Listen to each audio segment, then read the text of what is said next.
આગળ વાત કરીએ રાજકોટના જેતપુર પીઠડિયા ટોલ નાકા પર ટોલ ટેક્સ વધારવામાં આવ્યો છે, જેના કારણે છેલ્લા ઘણા દિવસોથી અહીં વિરોધ થઈ રહ્યો છે। લોકલ ટોલ ટેક્સ 10માંથી 20 રૂપિયા કરી દેવાતા વિરોધનો વંટોળ। ભાવ વધારો પરત ખેંચવા 2 દિવસ પહેલા આવેદનપત્ર આપવામાં આવ્યું હતું। ઓથોરિટીને 2 દિવસનું અલ્ટિમેટમ છતાં કોઈ જ પગલાં ન લેવાતા રોષ વ્યાપ્યો છે। રાજકોટથી જેતપુર વચ્ચે 2 ટોલ બૂથ હોય ત્યારે પીઠડિયા ટોલ બૂથ બંધ કરાવવા માટે સ્થાનિકો દ્વારા સરકાર પાસે માંગ કરવામાં આવી છે। રાજકોટથી જેતપુરમાં 6 લેનની કામગીરી ચાલી રહી છે।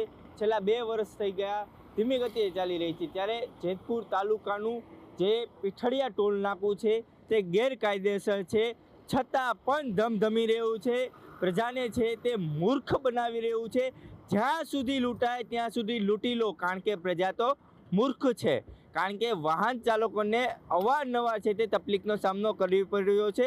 ત્યારે પહેલાં 10 રૂપિયા હતા, પછી ધીમે કરીને 20 રૂપિયા કરી દેવામાં આવ્યા છે।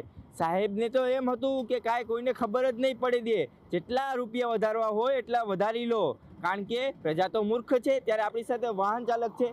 સાહેબ, તમે આજે ગાડી લઈને નીકળો છો, કેટલા રૂપિયા ઉઘરાવ્યા અને ખરેખર આ ટોલ નાકું હોવું જોઈએ?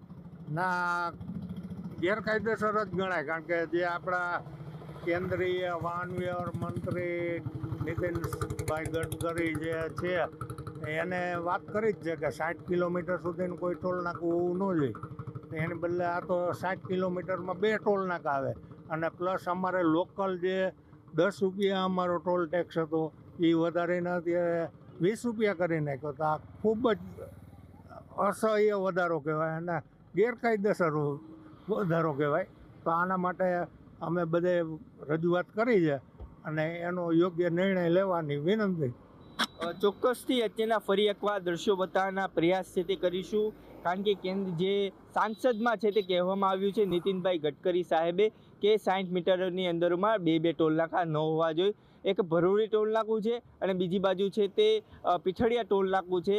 તે છતાં છે તે 2 ધમધમી રહ્યા છે ને ખૂબ જે વાહન ચાલકોના જે ટેક્સના છે તે 20 રૂપિયા છે તે લેવામાં આવી રહ્યા છે। અને જે બાજુમાં જેતપુર તાલુકાના છે તેમાં જે ખોડલધામ જવું હોય કે પછી વીરપુર જવું હોય, બાજુના ગામમાં જવું હોય તો પણ છે તે પૈસા તો આપવા જ પડશે।